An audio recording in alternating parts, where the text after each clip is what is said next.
Hi, True Crime Grapevine fans. It's me, Patty Lee, and I'm here for my Wednesday, August 23rd, 23. So it's 8/23/23 update on all things true crime. Uh, so I have my red wine for my healthy heart drink, but I'm adding some fruit. It's porch swing. Because I'm on a swing in my porch because I still have little cats inside, little kittens that are very naughty and have to be watched. I don't know. Does that look like a healthy amount? It's hard to know when you're using a mason jar. What do you think? Is that appropriate? It's got fruit in there as my ice cubes. Mm. Ooh, it tastes like grapes. All right. So it's probably not healthy because it tastes too sweet. So I'm out on my back porch here, ready to tell you about all the things that happened today. If you don't know, hi. I guess I'm supposed to also say, which I haven't been saying, hit like, subscribe, and all the YouTube things. You guys know what to do. I am here because there is too much crime and not enough time for everybody to watch. So I watch all true crime all day. I look at Twitter for what's happening. And besides the heat, not a lot went on today. So right before I was coming live, sorry, you can hear there's like some weird electrical sounds going on. It should go away soon, but just ignore that because I'm outside in the heat. And if you've been dealing with the heat wave, God bless you. I personally have lived in an area which has been very temperate this summer, and our luck ran out. It is muggy and hot. I know you guys all know. I mean, I'm not dealing with mudslides or hurricanes, so I really shouldn't complain. All right, so what happened today is Hump Day Wednesdays. So on Wednesdays, I thought I would, besides reviewing the headlines, tell you guys about anything sort of weird, wacky, unusual that happened in true crime that we haven't covered already this week. So I'm going to be talking about the Lucy Letby case as soon as I hit the headlines. So two big headlines since last we spoke yesterday evening. And by the way, I'm coming to you from Eastern Standard Time. So it's just after 6. So it's after 5. It's my wine time. So we're going to wine about some true crime and also drink some wine. The headlines for today. So Kohlberger's trial, he did go to court today with Ann Taylor, and they both agreed they would like to waive speedy trial. So last time we spoke, and I follow all different accounts. I follow lawyer accounts, I follow criminal psychology accounts, and I follow law enforcement accounts. And then I follow some people like myself, some YouTubers who are crime aficionados. Now, I do have a background in educational psychology, which means I tend to look at things like what motivates somebody, what was their reasoning, what are the psychological implications of something. I'm very interested in that. So you'll probably notice me talking about that. And as a woman and a mother, I'm also very interested in what can we learn from these things. So anyway, so the Kohlberger trial, what was interesting was Ann Taylor said that they were not ready. They could not be ready in the time given. And we know that she's complained a lot about the grand jury process. And they got those 30, was it 34, 37 days, but they didn't use them for the October 2nd trial setting. And I'm not exactly sure why that was, but with everything that needed to be done, the scheduling order that was yesterday or the day before was so tight that everybody, all the lawyers especially, were saying would be very surprising if it went. And one lawyer in particular, Peter Tragos from The Lawyer You Know, which I suggest you all follow, he was pointing out when people asked him, so why would a lawyer press for a speedy trial? Because he was saying Ann Taylor didn't seem stressed out, and she had asked for this little scheduling hearing, and he assumed she was going to waive speedy trial.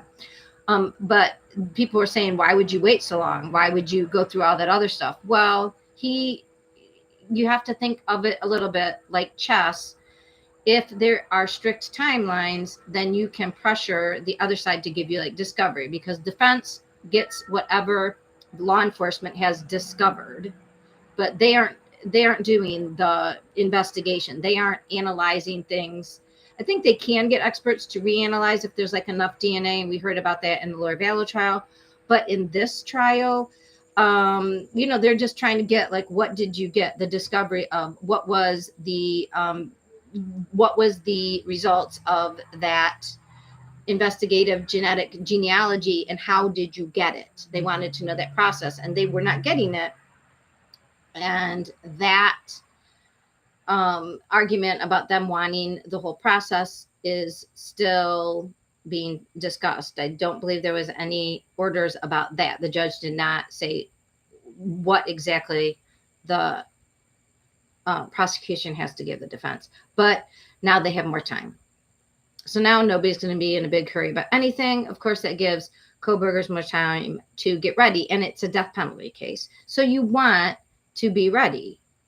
And I think the reason Ann Taylor gave that they didn't have enough time was just sort of putting a pin in her previous arguments that she felt the prosecution was purposefully dragging their feet so that they couldn't get what they needed, so that they had to waive time. And again, it's a strategic game that people play, I guess, in legal. And it's kind of crazy that with someone's life on the line, but it's very much a chess game, or so I gather from the legal experts to whom I listen. Emily D. Baker is another lawyer that I suggest. The Emily D. Baker Show.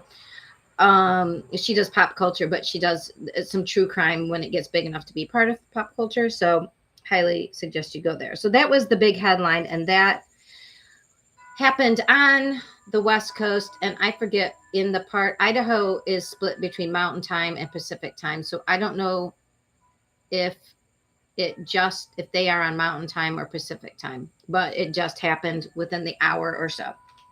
All right. The other sort of headline is that the authorities apparently, sort of like, so we hear from a daughter of a potential victim. The potential victim in South Carolina is named Julie Ann Bean.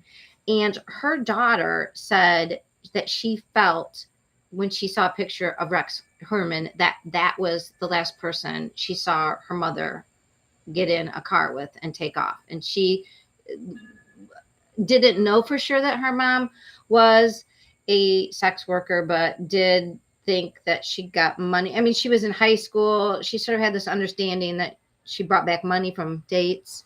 So, but she also said that her mom intimated that Rex was saying something about marrying her, which we know he's married. So that would be odd. But of course, we also know that men say all kinds of things, especially if they're speaking to people that aren't in their normal circle. They can say whatever they want about their other entanglements, shall we say. So do we have a victim in South Carolina? And supposedly they are testing DNA. So that will be interesting to find out more about that. And again, I listened to a podcast / it's a YouTuber, Harper Lee, and her channel is called Lawyer Harper Lee. She is a blonde woman, probably about my age. She's a lawyer. And she was talking, she went through the whole, like, how many victims are not yet connected, but could be connected to Rex Heuermann. I highly suggest you go and watch that. I'm going to try to put it I'm going to upload, like create an actual more organized with, pictures behind me, upload about it. But if you really want to know right now, I would send you over. I think it's about an hour, but it's a very good run through of who we might have. And as I said yesterday, I think the one thing that makes me think all the people on the beach are attached to the same killer is they're all on the same side of the road. I mean, some of them are closer than others, and I'm sure that means something. And they had slightly different ways of being taken care of. And Joe Scott, he was talking on Surviving the Survivor, and he called it different ways of memorializing the person that has been killed. I thought that was a very good description of basically how the killer takes care of the remains of whomever was his victim. And there's different ways of doing it. And sometimes that becomes like their MO, but they can change that depending on, obviously, like what if they think they're being caught. All right. So those were the big updates, headlines. And I have one corrections corner. Yesterday, I told you that Shannon Gardner of previously of Jacksonville, Florida, now living in Oregon. She is the daughter of the Stamp It Up makers who are, and was originally from Utah. She was indicted for her ex-husband's murder that happened in Florida. They weren't married anymore, but this Henry guy who lived in her then husband's rental is the guy who has admitted to waylaying this guy on his way home. Anyways, I said it reminded me of another case of a spoiled little rich girl, Wendy Adelson, whose brother hired, as far as we know right now, the brother is still alleged, but his dental hygienist was found guilty of helping to conspire to murder Wendy Adelson's husband, who was this big appellate lawyer in Florida, who was a professor at the University of Florida, and I forgot his name, Dan Markle. Sorry, it is so hot. Dan Markle is his name. So I'm probably going to get wasted. What do they say on the housewives? Naked wasted? I won't get naked, but it is hot enough to get naked up here. But yeah, I'm parched. Okay. So that's the corrections corner. All right. So now, what was I going to talk about tonight? The Lucy Letby case. And if you are triggered by crimes that involve children, especially small children, if you've had any experience being around or your child was in the NICU, the neonatal intensive care unit, you might want to just come back and see me tomorrow night, click off, because this is not a great story. And then we also have a case out of New Mexico of a young lady, way different circumstances, but also involves infants. So that's a real horrible subject. And I have something to share with you afterwards that maybe will be a palate cleanser. I'll just give you a little preview. Oh, yes. I don't know if we have any crafters out there, but one of the things I could do when I couldn't do like uploads, but I could sit around the little kittens that we have and knit. So, and this is about the size of, look at that. I have a very small hand. See if I make a fist or just on the cap of a mason jar. Like this is the size of like a big preemie. They can be even smaller than this. I'm making all these little hats for my friend who is a doctor in New Orleans. And I have a special neighbor who I really like, whose child was born very, very, very, very, very early. And I started knitting little hats for her. And then I started knitting lots of hats. And now I'll show you at the end. I mean, I'll just show you one of, I knit holiday hats and two of the holidays, which I am sure you guys know are coming up. Now this has turned into a knitting channel. September's for apples, right? So look, I have my little apple hats. This is for a slightly larger baby. You can see much larger. And look at my little pumpkin hat. Little Patty Lee's pumpkin. So yeah. I don't know if any of you guys are out there crafters, but I thought I'd just show you that because we're talking about babies, and that's a little happy thing. So now on to the true crime part of it. Are you ready? Here we go. So this happened in the UK. Lucy Letby, I was going to say is a 20, how old is she? I think she's 27-year-old single nurse who did not have a family. She was not married. She seemed dedicated to her job at the NICU at this hospital. And as in other cases where there have been mercy killing nurses or nurses involved in taking people's lives, the first thing that's noticed on the ward is an uptick in deaths because the hospital keeps statistics. Second thing they start doing is as soon as they notice, wow, we've had, and in her case, it was double the deaths that had typically been happening. And they had, one, stopped taking in infants that were premature, that were very, very premature. They would only take in slightly premature infants into their NICU. And they also started watching who was on staff when this happened. And this went on for 2 to 3 years. They did bring in consultants, and the consultants did this statistical analysis and told the administration, like, look, this Lucy, she's always around. She's always in the room when all these children have died. She is the common denominator. And this happens a lot of times in business, even business with people, is the administrators didn't want it to go public. They didn't want the bad press, and they weren't sure. And they spoke with Lucy, and she denied it. And she even at one point got litigious, saying they defamed her. And the consultants had to apologize to her. But following even more months and up to 2 years, I think, of investigations, she was unaliving infants as a neonatal nurse. So the way she would do this, and what the consultants sort of pinpointed at the, like, when this started, I don't know why I did air quotes for started, but when the deaths increased when she was working, what seemed to have happened was she went to a continuing education course and had learned about air embolisms and how you have to be very careful not to put air into the line, or it could cause an embolism, which is like a little air bubble that can travel to the heart or the brain and either, stop you from getting air to your brain, which causes a stroke, give you a heart attack. And it would leave little signs.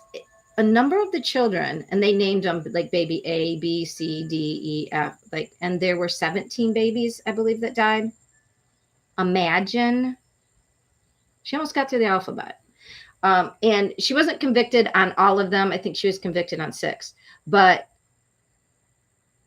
I'm not saying she did or didn't do all that. You can do the math. But there was also a large amount of insulin in one of the babies. There was also, and this is, I'm not going to go into depth about it, but 2 of the babies had like injuries, one a liver injury and one an injury like in their esophagus, which like she actually physically hurt, like attacked these babies. And some of them, they would be they would be revived, probably the air embolism ones. They would be revived and then they would have another attack, which, if you know anything about like Munchausen by proxy, that's what seems to happen with like an individual child, usually with a caretaker. And only when that caretaker's around, there's an issue where there's some sort of very huge health emergency. And then the child was taken to the hospital, doctors is fine. And then it happens again, always when that person, that caretaker, is alone with the child. So in this case, though, she was a nurse. And one of her odd strategies was she wanted to be the ones to go to the parent to, can I help you wash? Because if the baby dies, they wash them, they put them in special clothes. The parent gets to get some clothes. She wanted to be there for that. So she had sort of like this sick sort of wanting to be close to that feeling. And she sort of felt like, like she wrote letters of sympathy and took pictures of those. She also was convicted because when they went into her house, they found that she had written things indicating, I did it, I'm an evil person, the defense tried to argue like, well, no, she just felt this way after she was being investigated, and she just felt like there must be something wrong with her. That's why they were investigating her.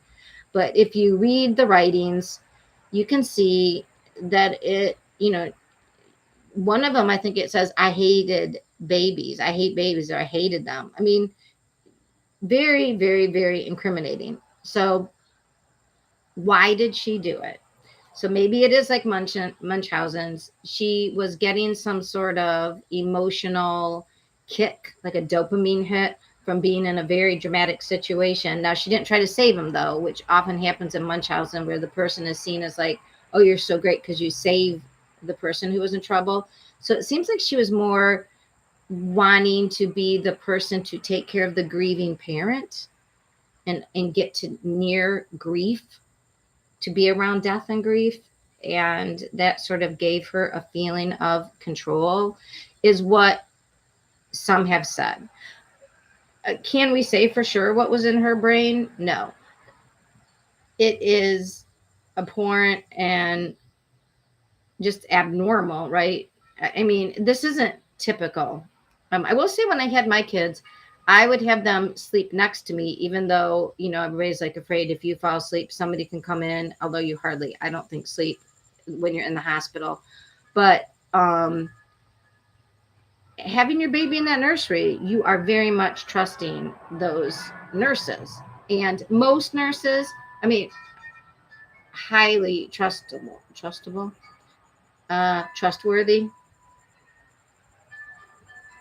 But yeah, not exactly sure.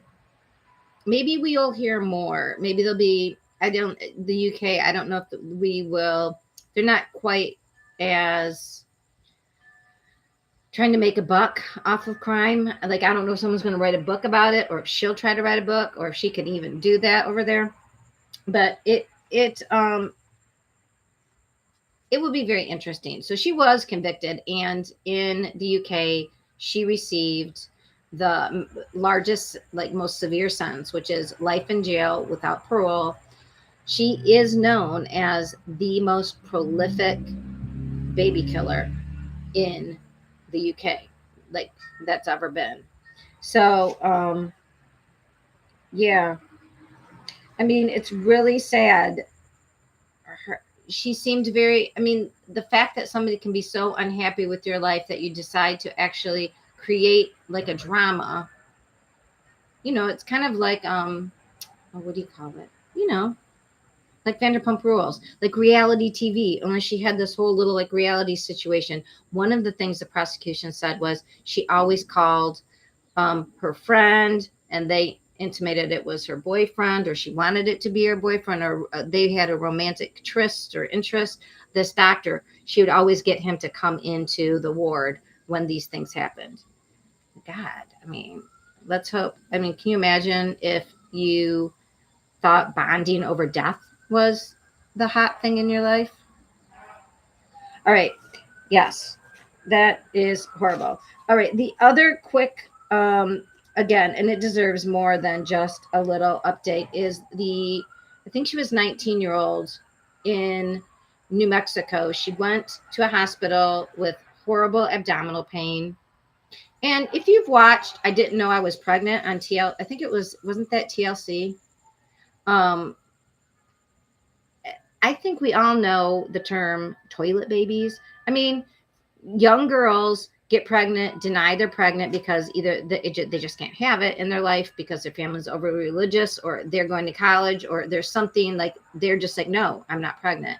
And they block it out, even though obviously in their body this is happening. Sometimes they don't gain weight. Again, if you ever watched I Didn't Know I Was Pregnant, it is insane, but it happens. So this young lady goes to a hospital with her mother. There's video in the hospital of her being told, and her mom being told, like, look, you're pregnant. And the mom was like, what? And she's looking at the daughter, and the daughter's like, no, I'm not. No, it's impossible. I'm not. And they're like, yes. And the mom asks how far along, and they say she's full term. All right. At this point, I don't know exactly what the heck was going on in this hospital because I know it's the emergency room, but there were a number of nurses and some were female. But if you've ever had a baby, you know that having a baby, the urge to push feels like you have to go to the bathroom. A lot of people go, no, I have to have a bowel movement. I gotta go to the bathroom quick. I can't like wait. It's not time for labor. And the doctor will be like, no, you're gonna push. And a whole bunch of stuff might come out, but also a baby. So I can't believe an emergency room staff didn't know going the urge to go to the bathroom with a full term pregnancy and a person experiencing abdominal pain, so labor pains. They let her go to a bathroom down the hall, stay there for an inordinate amount of time. And when she came back, just let me tell you, she wasn't pregnant anymore. And they didn't figure this out very fast until a somebody went to clean the bathroom up in afterwards, and like they're like, oh, it's really messy in here. There's all this blood, because she gave birth, and there was a baby shoved into the garbage can in the bathroom underneath a bunch of towels. Now the girl she says the baby wasn't born alive. They did take the baby, they rushed it to a room, they did chest compressions, which could put air into the lungs and stomach, but the baby did not make it. Now she's being charged with murder. And she's saying the baby wasn't making any noise and she thought it was stillborn. We already know she had a screwed up mentality about even being pregnant, denying being pregnant. I just want to know, what do you guys think about the hospital's responsibility for letting somebody go have a toilet baby? Why did they let her go to the toilet? They already knew she was denying being pregnant. They already knew her mom was mad. They already knew that she didn't, like, she had, like, but hey, you have to go to the bathroom. And who doesn't know that's a sign? Like, she came in pregnant with pain, in labor, full term baby. The answer is you use a bedpan. You don't let an active labor woman just who doesn't know who won't admit she's pregnant. I don't know. What do you think might happen? I mean, she wasn't in her right mind. She wasn't in her right mind. And yes, she's 19, but your brain's not formed until it's 26. Was what she did awful? Yes. But she was, I just want to know what the hell the hospital staff, why let her go to the bathroom? Why let her go to the bathroom alone? Why not make her use a bedpan? They knew she was in labor and they knew said she wasn't pregnant. How is that not like red flag, red flag, red flag? Did they not watch enough toilet baby shows? I mean, should TLC, Toilet Baby, I didn't know I was pregnant, be part of everybody who might run into a pregnant person who doesn't know they're pregnant in the emergency room? Should that be standard educational fare? Because I know that what she did was wrong, but on the other hand, she's a kid. And I know everybody's going to say, well, when I was 18, I will just tell you, I study brains. You are not fully functional, rational, and then put on top of it all the hormones that go along with pregnancy, and then the anxiety and the weird psychological state you have to be in to deny being pregnant.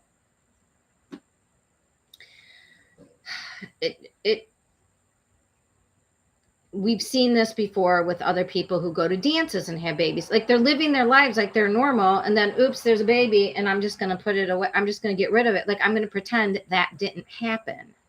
That is a weird teenage thing, and it's wrong, obviously, but I don't know.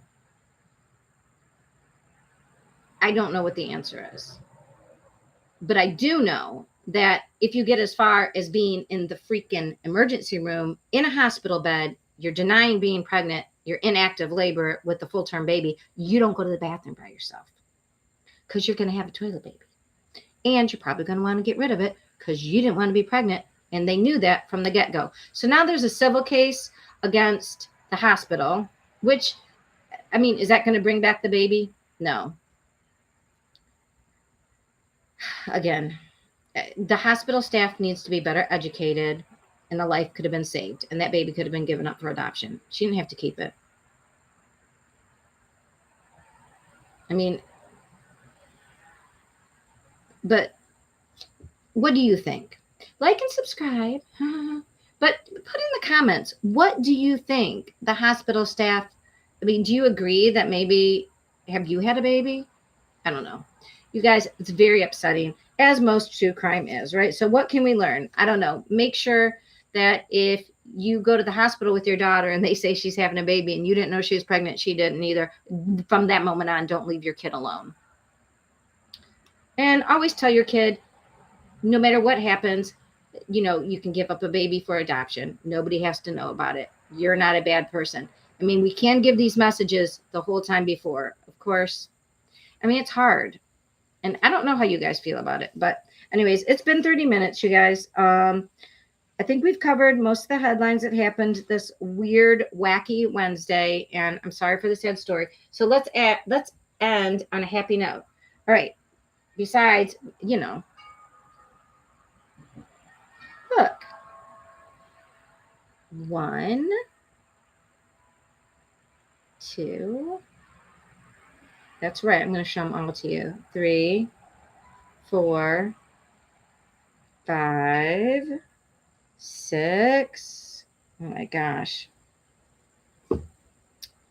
My babyest hat, which I think is so cute. 7, 8, 9. Now it's turned into a counting show. 10, 11, 12, 13, and then 14, 15, 16, 17, 18, 19, 20, and then my one pumpkin hat, 21. These are all going to New Orleans for, I'm donating these for newborns being born in New Orleans, one of my favorite cities. So anyways, I will see you guys tomorrow. If you have any tips, put them in the comments if there's something you want me to talk about. And I don't know. I still have those 2 newborn kitties. We'll see when I get to making uploads. But otherwise, we'll be having our daily wine Monday through Friday. And yeah, cheers. Go out. Keep cool. Bye.